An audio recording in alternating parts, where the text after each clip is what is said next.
Greetings all. Welcome to a Wednesday evening with Clear Mountain. Today we're joined by our sisters Ayya Jitindriyā and Samaneri Jayasāra. Thank you so much for joining us, Venerables.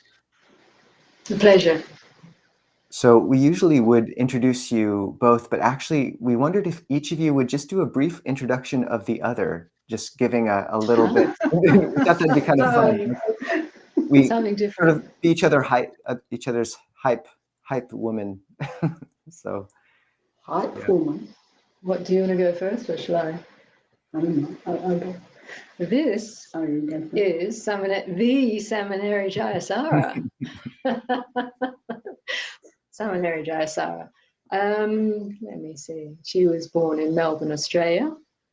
And she studied all sorts of things.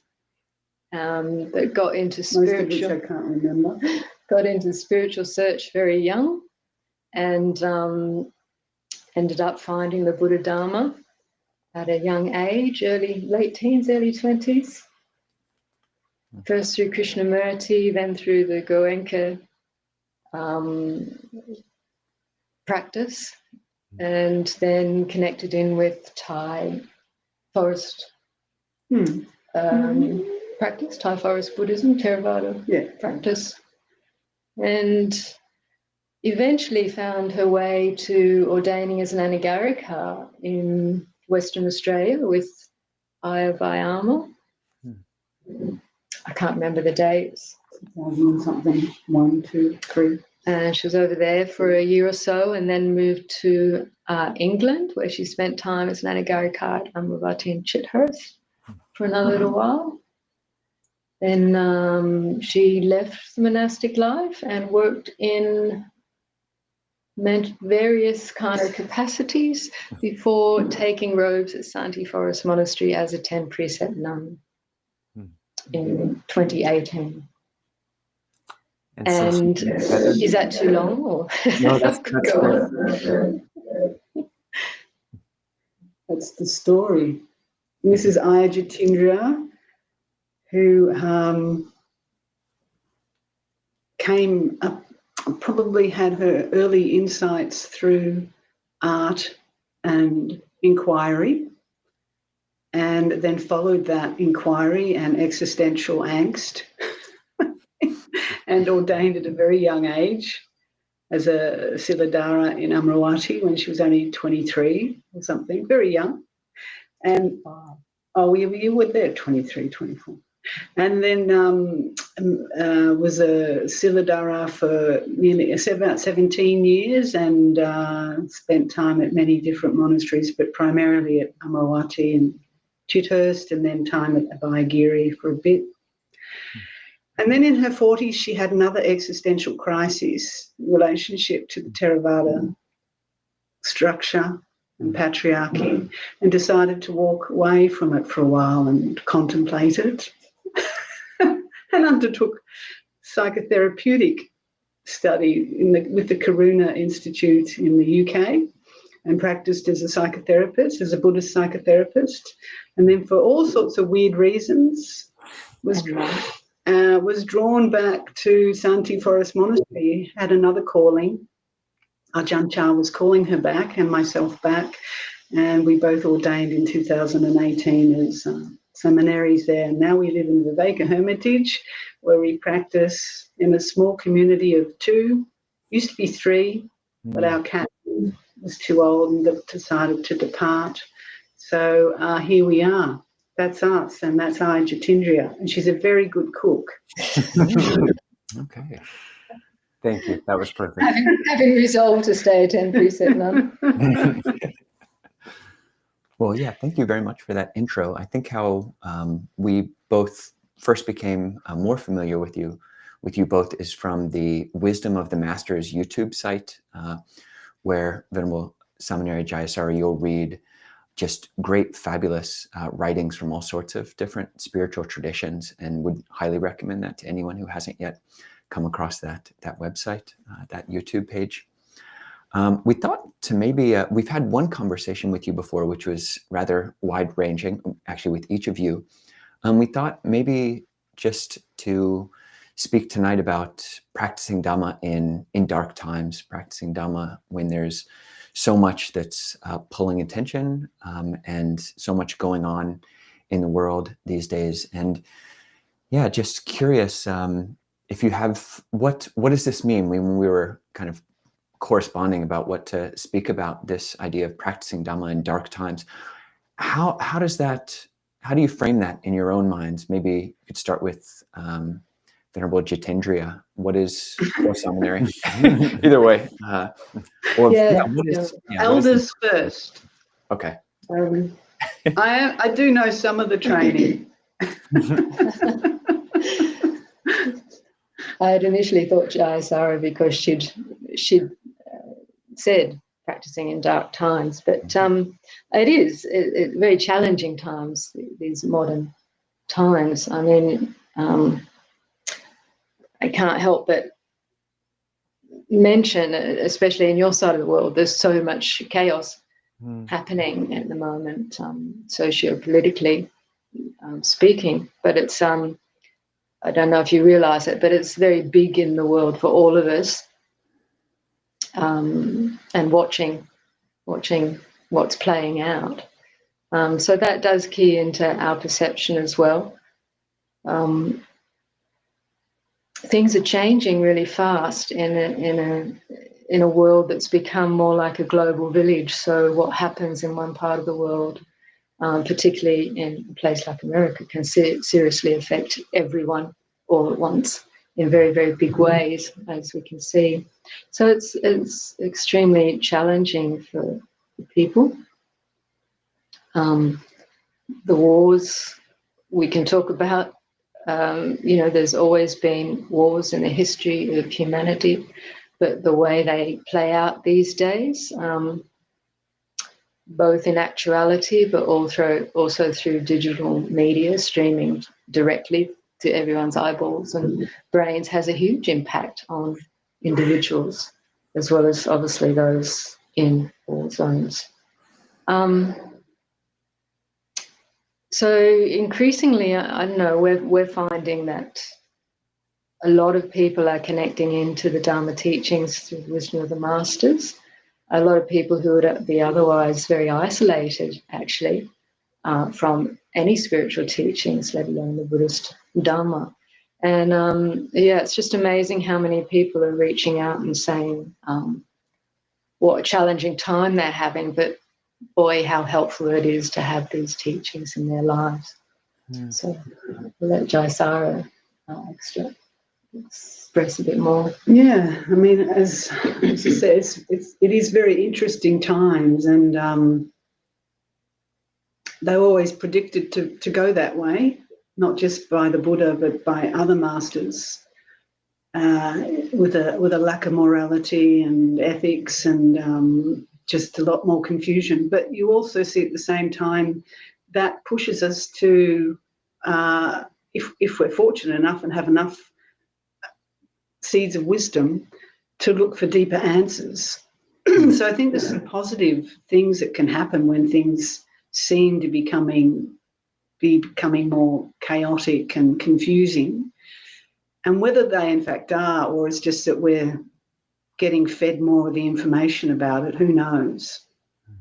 I mean, I have a sense that they are, but funnily enough, there was a thing that, because I have to go on YouTube, as you know, to check stuff, and things get thrown in my face, suggestions. So there was a thing that threw up today, and I clicked on it about Sydney, or Melbourne and Sydney, in 1966, and it's the archives, Australian archives, have put it together. So there's this old footage, and I think they used these films to try and entice people from England to come and move to Australia. So they're really cheesy, and there's cheesy music, but it shows a snapshot of life in Melbourne or Sydney in 1966, for example. This was 1966, which is when I was born. So it shows a typical life of a nuclear family who are white, maybe two children, and he works in a kind of manufacturing job, and she might probably a stay-at-home mum. And anyway, and it shows life in the 60s, and I recognised a lot of the streets. And it was funny because I read some of the comments, and 99% of the comments were lamenting that we've lost such a great time, what life was like in the 60s in Australia, and look at the state of the world now, and we're all messed up. But I actually felt physically sick looking at Melbourne in the 1960s, and I had to reflect on that, because there was something so complacent and stale and dead. And yes, the environment was cleaner, people were probably healthier, they were certainly slimmer. There wasn't as much traffic and all that, and there was but it was all such a veneer of stability, and you know, and patriarchy was just accepted. Women did this and men did that, and the divisions were quite clear, and there was no people of colour in this. It was all whiteys. I'm sure we had immigrants, and obviously the Aboriginals were just invisible. And so it was just this veneer of polite 60s society, but everyone was lamenting, it was so good, I wish we could get back there, and look at us now. But I thought, you know what? I don't prefer the chaos, but there's something more dynamic about waking up, because there's so many different stories now, and you know, so much fake news, and there's this, and we're kind of in this kind of, whoa, what is reality anymore? We can't just accept this veneer that was told in the 60s that we all agreed on, and Melbourne in the 60s was dead, and in one sense, and all the, you know, the great minds that we produced in Australia during that time, most of them left and went to the UK, like, you know, Clive Jones and Barry Humphries and Germaine Greer and so on, because, yeah, so they were looking more for kind of dynamism and so on. So I think these times can really wake us up, and so I don't think it's all bad, and I prefer to live, I kind of prefer it now in a sense, because you can't pinpoint what it is and what it's supposed to be, and you've got to find your own truth. And if you can find the Dharma, which, you know, we're all very fortunate to have found, it gives you a way to navigate all these different narratives and so on. Yeah, you know, you point to a real tension in the sense that, you know, on one level times are dark, and yet they, you know, on another level they always are. By a lot of metrics, you know, I feel like, you know, world hunger's lower than it's ever been, or at least, you know, into the last 3 or 4 years.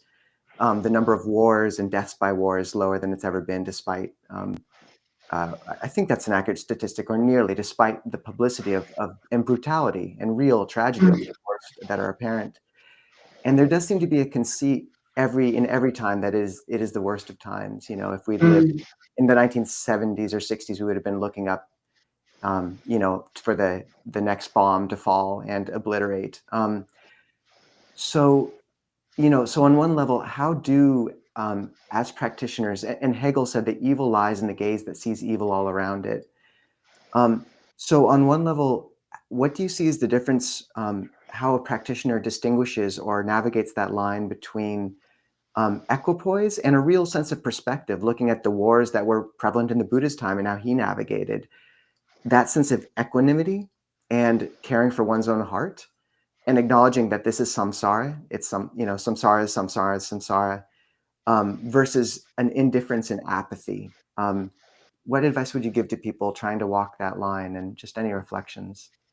Yeah, look, I think that is a very fine line, actually. I don't know if I'm going to be able to express this, but I think it goes right to the heart of the Dharma. Whilst we can see all of the so-called chaos happening around us, we have to establish the right perspective in recognizing we're feeding ourselves this information. You know, that this is mostly information streaming in from other sources. For example, I mean, we stay in touch with the news, not obsessively so, but we actually live in a beautiful part of the world, a very peaceful community. You could call it a Deva realm on some days, you know. So we have to see the effect of what we, as Mahagosananda used to say, we eat with our senses. The eyes eat, the ears eat, the nose, the tongue, the mind eats its particular sense data. So we have to look at our diet of what we're taking in terms of information, how it's affecting the heart. You know, not that we should block that news, but really reflect how is it affecting the heart and how much is it stirring up in the mind in terms of affecting our daily life, and how much do we keep restreaming it on loops and get caught in, say, obsession.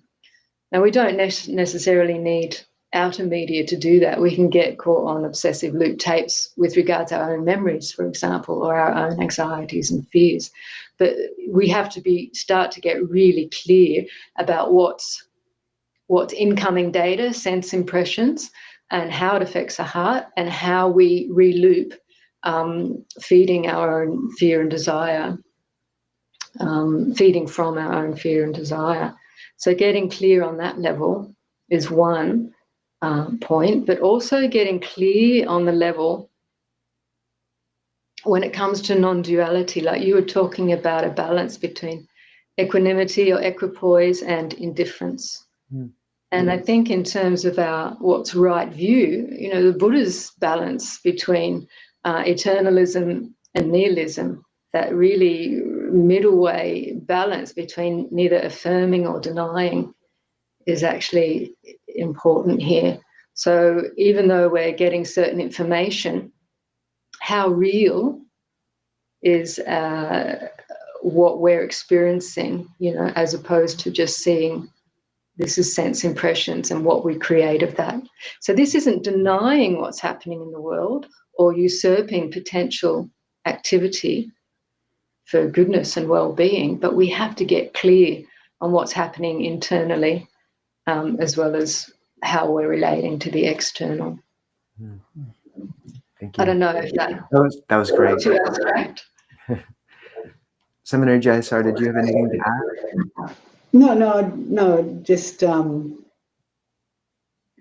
moving it from the abstract, if it is a bit abstract for people, to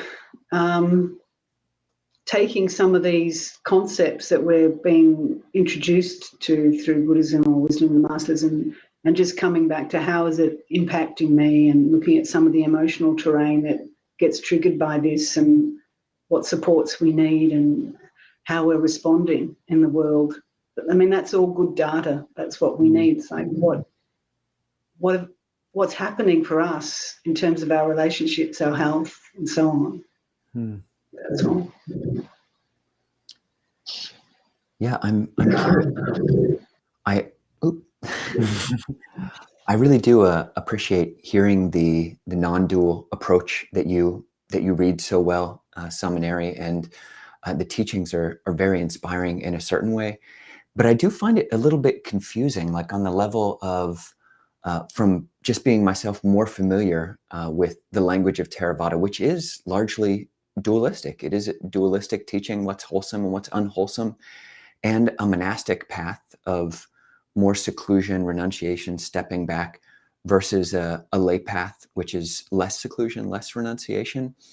And so from like a Theravada point of view, you know, the dualistic framework of this is suffering, whether it's my own suffering or suffering of others, that makes more sense on this level of, in terms of looking out into the world, than does a non-dual path for me. And this path of seclusion.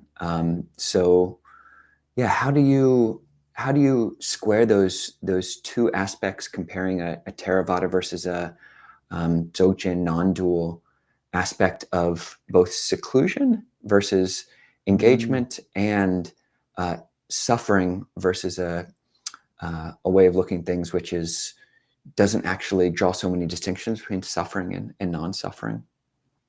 I mean, there's always seemingly these divisions, but even within the Dzogchen teachings, they do teach. I mean, maybe we're just getting the end result, but they do teach. There's preliminary practices, there are supports, there are times people are encouraged to go into seclusion and practice. And all these great Dzogchen masters spent years and years preparing the mind and, you know, leading an ethical life and understanding the importance of sila, and then spending 3 years, 4 years in solitary retreat. Yes. And then, but the teachings that we pick up we can often misunderstand it. Oh, we don't have to do any of that. We just have this wide view. But all the teachers will always say, you know, it's one thing to be rejoicing about this great view of Dzogchen, but you know, can you actually even do you even practice the preliminaries and understand the preliminaries? And you've got to start there. And you know, that's why I guess with us we've started in the so-called dualistic path of Theravada, although ultimately I don't see it like that. But you know, it was stressing the importance of sila as the foundation practice, and samadhi panya, but they're not necessarily stepping stones. It's very much a holistic path to bring all of that in together. But you know, with the Dzogchen teaching, it's not just what people often pick it up quite incorrectly, and it's hard to convey that just on a YouTube channel. You know, that's why the encouragement is to go and undertake the practice and see that when they go to these Dzogchen teachers, they're starting with Nondro, they're starting with Guru Yoga, they're starting with all sorts of preliminary practices and be encouraged to develop samatha. So, you know. Yeah, there's that aspect. And if I could qualify it a bit more as well, you know, for both, say, the Thai Forest Tradition masters, you can see there's in their direct pointings to Buddha, for example, or those enlightenment teachings that are direct from the enlightened mind, they touch the non-dual in the same way as the Dzogchen master's teaching were to touch the non-dual. And I think that these are really important pointers for us to hear, because if we're interested in the end of suffering, this is going right to the heart of the Four Noble Truths, whether it's a Dzogchen master or Ajahn Chah or Ajahn Mahambua. It's going right to the heart, because only in that moment where suffering is arising can suffering be disbanded. And it happens by itself with right view, basically. You know, and that's what the essence of these teachings are pointing to. So what is that right view that sees suffering but allows it to disband, that doesn't fixate or try to do something with it, resist it, deny it, push it, change it, transform it, but can receive it, see it, and then it self-liberates. That's the power of right view, whether from Padmasambhava or Ajahn Chah or the Buddha. But the Dzogchen teachers never said to do away with, you know, the preliminary practices. They did always encourage them. Sometimes their teachings can sound like, you know, that's a waste of time. All the chanting in the world won't get you anywhere. So they're pointing. But they've already done years of it. Ajahn Chah could say the same thing in different ways. They're pointing. He said, sit for as long as you like. Chickens can sit longer than you. You know, if you think I am someone who needs to develop samadhi to get liberated at some point in the future, that's wrong view. You already set yourself up in a fixated dualistic identity. But the true view is recognizing the emptiness of that self view from the get-go. So it all just opens up. The mind just opens up into the original purity. What you talk about in terms of suffering and liberation from suffering arising in the same moment feels very relevant in terms of looking at dark times not as an impediment to practice, but as a, you know, catalyst for a noble life if held with yoniso manasikara. And I find, you know, returning to those fundamental Theravada or Pali teachings of the Buddha, I do find there are just certain reflections from the suttas that really put my mind at rest and my heart at rest whenever it gets on fire, whether it be to think about, you know, there's still some Deva realms, no matter how bad things get over here, or impermanence, or just, you know, there's different things which really ease the heart at different times and are the cessation of suffering at that moment. What are the teachings for you two that when you look at the news and the heart becomes inflamed, what are kind of those really concrete reflections that actually allow suffering to cease? Well, for me, that's when the Dzogchen teaching of just resting in the natural state of the mind, just straight away, reminds you that there's the unmanifest reality that, if you've recognized it and able to stabilize in it. But equally, if that doesn't work for people, as you said, contemplating impermanence, contemplating the not self nature of things. So we're not personalizing everything. We've got to be careful with that, obviously, how we pick that up too. But any genuine Dharma can straight away turn our mind to the truth, or that's what it should be doing. And whatever angle you're looking at that truth, for me, just remembering the natural state of mind, of reality, and resting back into that is I guess my practice or refuge. What about you? Yeah, for me, in a similar way, things like reminding myself awareness is already free. In fact, awareness is already free in essence. And when the mind can look back at awareness and recognize that it's unentangled, but it also is a reflection for if you are feeling entangled, to look at the entanglement, because it's happening here. So entanglement being another word for dukkha, attachment. Whenever there's dukkha, something is entangled. That's the sign of the first noble truth is to look there. And with the looking, it can be released with right view. Otherwise, we might need some inquiry. If it's not releasing, we use some inquiry of different ways and means, or different practices to come to a clearer view of what's happening until the heart is released, until that's tasted to some measure.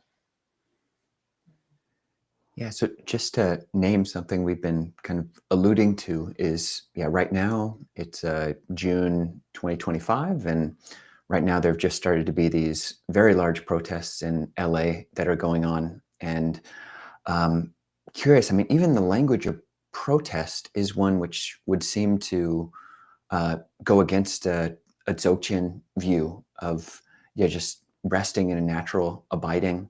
Again, I'm very much not very versed in the way of speaking with Dzogchen or being that comfortable with that form of resting yet. But how do you think there is a place for protest, and what might that be? What might that look like? It seems like there is quite a lot of violent protesting and violence on, that's going on, and that wouldn't be advocated from a Buddhist perspective. But is there a place for protest?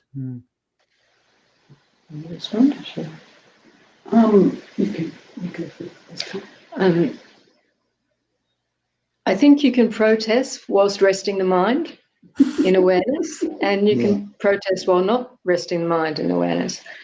I think these times are very unusual times, and particularly the strangeness that's going on over in your part of the world. And as you know, there's a lot of Buddhists who are about engaging actively in that way. But if protest is what you're called to, it can be done with a peaceful mind. So resting the mind is about the mind, not just, you can't rest the body forever. You've got to engage with life. And at certain points in our history and as humans, but also in our everyday life, we have to stand up for certain things. So peaceful protest, I think, is not at all contrary to practice, even from the highest perspective. But that's for the individual to decide. I don't think it's a blanket thing we can say you should or you shouldn't with regards to others. It has to come from the individual in terms of how they feel aligned to respond. But it's not necessarily contrary at all. Yeah, I wouldn't add anything to that. I agree. We had a meditation retreat recently, and we were doing walking meditation outside, and someone pulled up and asked what we were protesting. And thought, yeah, we kind of are protesting, actually. So exactly. A particular kind of placard. Yeah, exactly. And you know, I think there's interesting connotations there. The word vigil is an interesting word to bring into the conversation, but I'm particularly interested, you know, honestly, the flavor of sort of talking about social issues in a certain way, I find is tiring to me now. And I find people are so hungry for some space where they're just allowed to touch into something much deeper, the Dzogchen. And as monastics, we have, you know, I find it really interesting to frame all these discussions of these times in a dharmic context. But I'm curious for you both, what do you see our role as monastics in the current milieu? Is there something we should be offering, or is our offering silence, or is our offering to speak very carefully to something beyond? Like, how do you interact with this moment and your role as monastics? I think Ayya Jitindriyā just said it. You can't sort of dictate it for every individual. It has to be a spontaneous response. And you know, I know someone like Bhikkhu Bodhi is speaking out very strongly and very clearly about what's happening in Gaza, and was at the UN Assembly. You probably read his speech, and he's on Facebook. He's quite a social activist now, and so good on him. He's great. And we know lots of Dharma activists like Nisabho, who's very involved in it, and Ayya Santachitta, in the Earth Room, and so they're kind of following their Dharma, it's their path and their passion, and they have wisdom that's informing that. And for us, we're doing our thing, and we're trying to offer our resources in this way, and we get involved little bits with petitions online and supporting causes, and we're so far away from anything, though. There's no protests to join here. We're 5-6 hours from Sydney, so we don't kind of get on the streets. But if we were in Sydney, we probably would join some sort of march, But so I think it just has to be. We have to look at our intention is the most important thing. Where is it coming from? Is it informed with Dharma wisdom? Is it going to be helpful, or is it more helpful not to say or do anything in this context? So it's always a response in the moment. So that's how I kind of pick it up. And I think your offerings, your innumerable offerings online, and what we do online, we find more and more people are joining in and just sending words of appreciation because they find it so helpful. And I think it is important, as you were alluding to, offering encouragement for settling the mind, because people who haven't practiced meditation, and particularly young people who have been overwhelmed and overstimulated with information processing, they really need help with regards how to find some spaciousness within, how to let go, and to not believe in those thought processes, 100%. They're not really who and what you are. And the thoughts are not really a perfect mirror for the state of the so-called world out there, that it is possible to find true stillness that's not emptiness of thoughts, not a complete vacuity of thoughts, but the right perspective. And find the peace within that. I think that's really key, because, as you know, the chaos in the world ultimately is people emotionally reacting, and unfortunately people in power positions emotionally reacting in unfortunate ways. They haven't found that space within. What kind of advice do you have for someone experiencing like emotional exhaustion or some kind of empathetic burnout, or what you call it, compassion fatigue? I think this is really common, especially, partially, even if people aren't out there on the street protesting. Even just as we've been mentioning, just looking at the news can be somewhat exhausting. What do you recommend for people experiencing that? Well, I think generally, if we're experiencing exhaustion mentally, physically, emotionally, we do need a certain to withdraw from all, the stimulus, to heal to some degree. So it means, healing through some kind of therapeutic engagement with nature or with meditation, or just finding a way to start regulating your breath again, getting in touch with the body, doing some healthy things. Because a lot of this burnout is mental and emotional, but it's having an impact on the body. So, we really need to look at healing. And that often in this day and age with those circumstances is giving ourselves some space to whatever degree we can, and withdrawing to some degree from those stimuluses that are actually like aggravating a wound. It won't let the wound heal. It just keeps it aflame. You've got to recognize, the unskillfulness of that. And if you want to heal, you need some time away from that aggravating element. Just one thing, we'll go to questions from the audience. We have a bit of echo, sorry. We'll go to questions from the audience soon, so feel free to type in things you'd like to ask or talk about. And we might keep you two on for a few minutes over our usual 6:45 wrap up, just another 15 minutes or 10 minutes.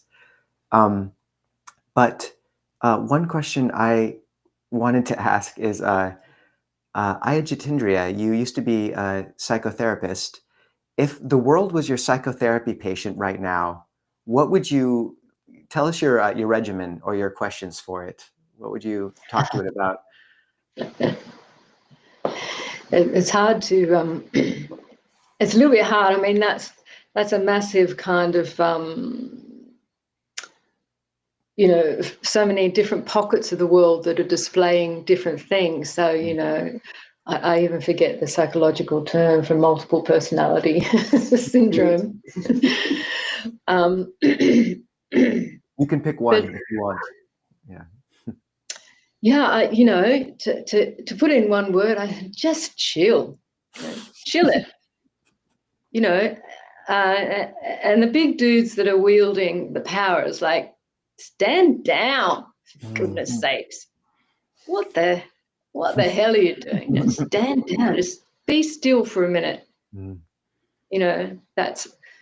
I probably wouldn't do that as a psychotherapist, of course. I'd give it maybe 12 sessions and a lot of listening, but that's the message. It's like the Buddha said to Angulimala, just stop. Stop. Oh, what perfect.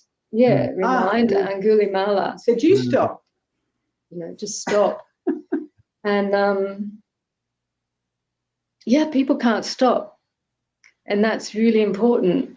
And as meditators, no matter where you are, how long you've been practicing, you sit down to meditate, say at the end of the day, and you realize, you feel the momentum of the mind.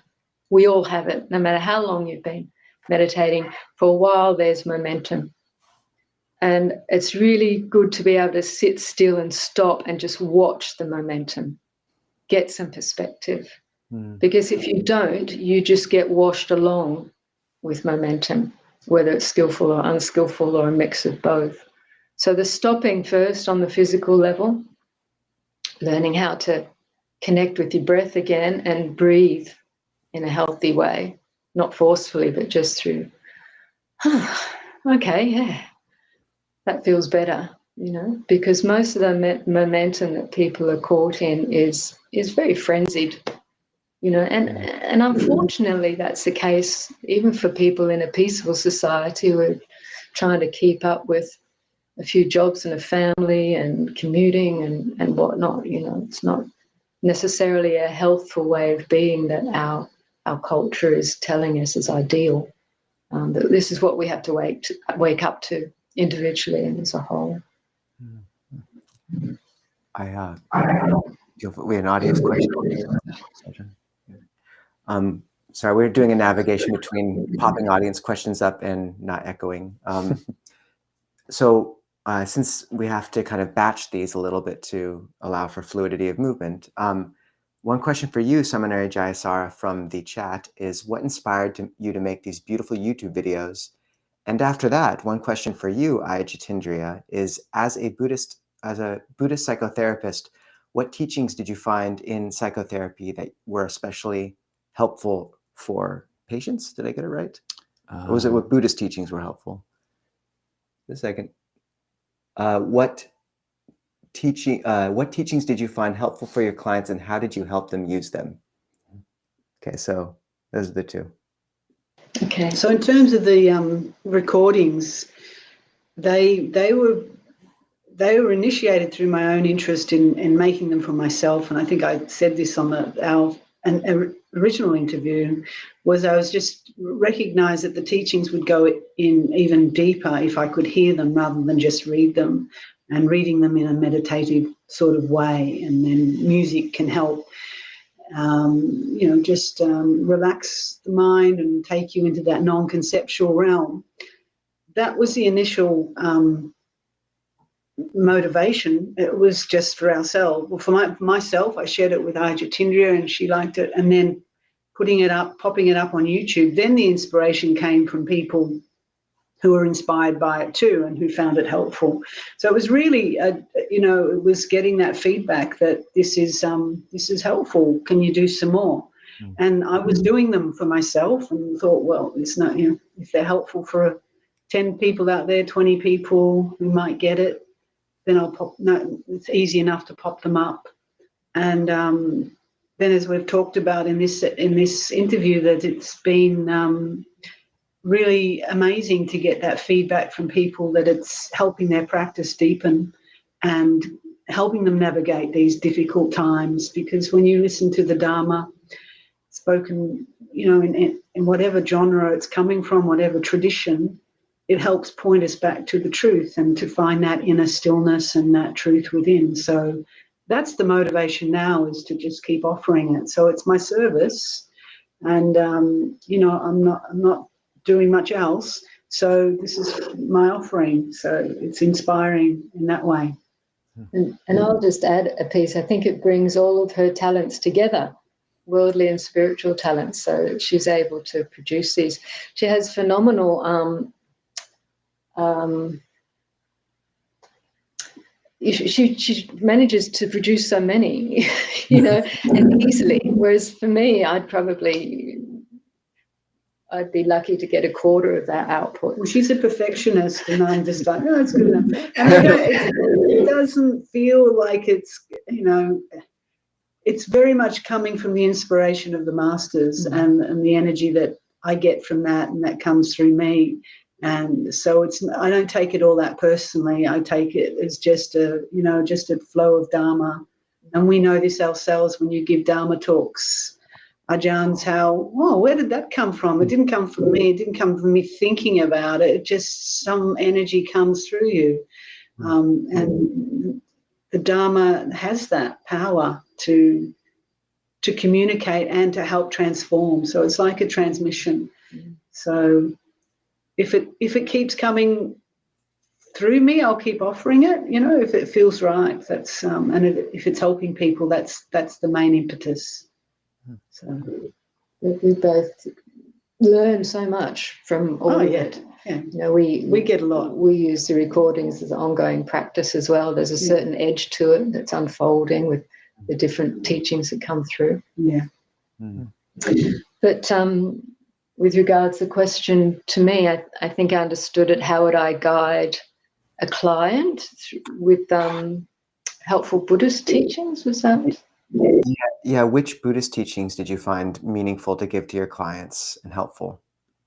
So as a Buddhist psychotherapist, even though it was called Buddhist psychotherapist or mindfulness-based psychotherapist, so people who came to me weren't necessarily Buddhist, and so it wasn't my role to give Buddhist teachings per se, but to center myself in this Buddhist understanding, and the modality of the psychotherapy is very much leaning into the four Brahma Viharas and mindfulness.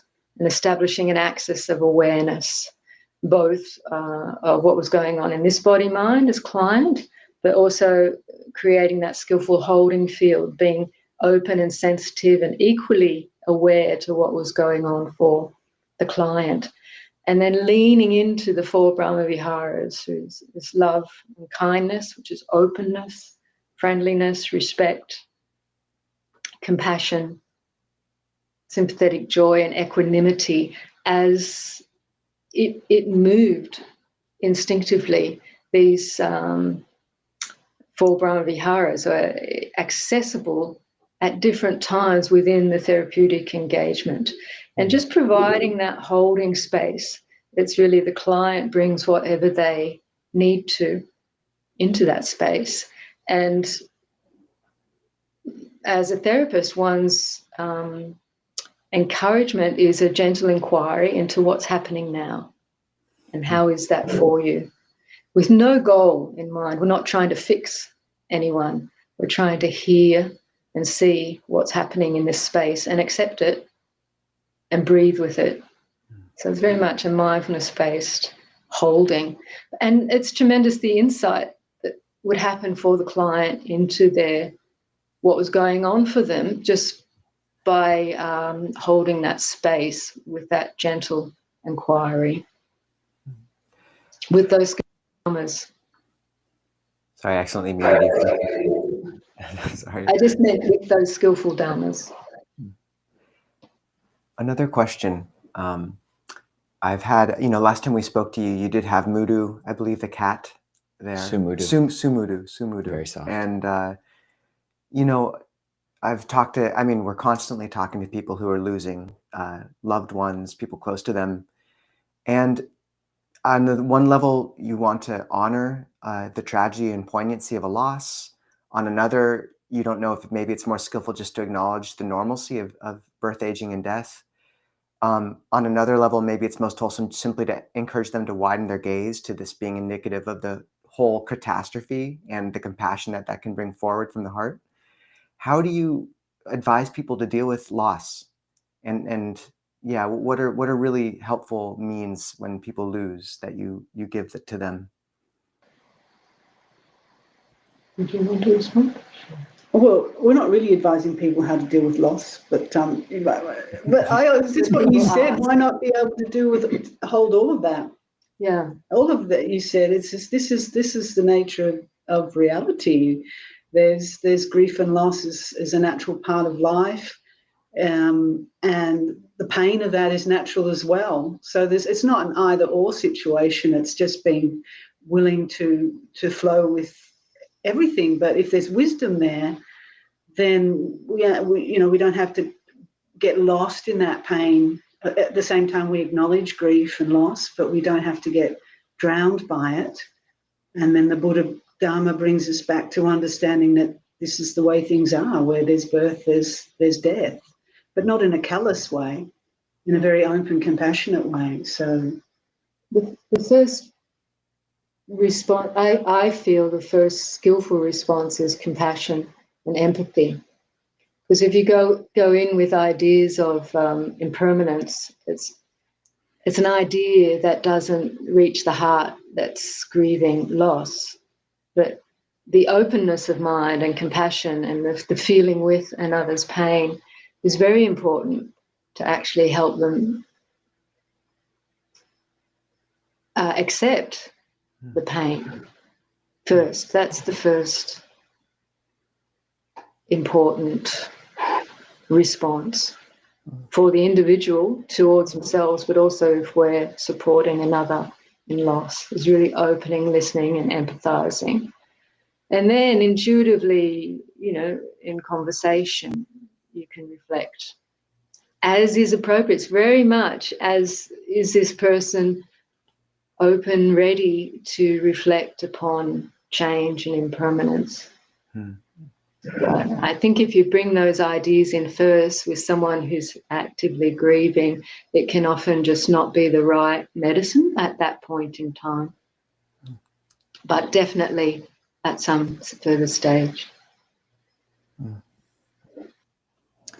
When we were first having first beginning the conversation, we were talking about some perceived and sometimes felt big differences between a Theravada dualistic or gradual path and the Dzogchen path of great natural perfection. A non-dual path in Samaneri Jayasara, you said, actually, I don't necessarily see that they have to contradict.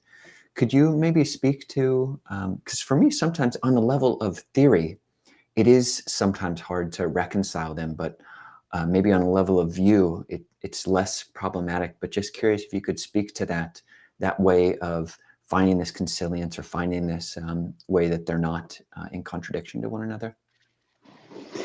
Well, I think in theory, the Dzogchen starts from the high view. Let's start from the mountain view, and all the practice is always informed by that. Whereas the Theravada or the Buddha, Pali Buddha, always taught to examine and look from the conditioned reality until that all broke down, and then the large view of the unborn came into view. So I think it's just different paths up the mountain. And it always depends on the proclivities and capabilities of the student practitioner. So for some, you present the Dzogchen view and just goes right over the head, or it becomes in the head. It becomes an intellectual exercise. It's just a conceptual. They're not really seeing the view, that they don't have. They're not always resting in the great natural vastness of this mind. They think they are, but they're not.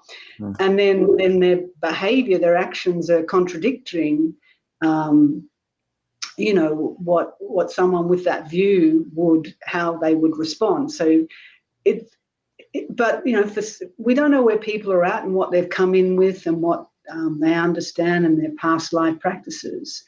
So, and only that person can make that decision, or if they're working closely with a teacher who understands their mind, they would say, well, you know, you really need to be investigating the four mind turnings, or looking at impermanence more, and looking at the conditioned reality to release your grasp on this body-mind phenomena and belief in this solid self, you know. So you want to say something? Yeah. So, but what was your initial question? Was that I'd said something that they're not really contradictory?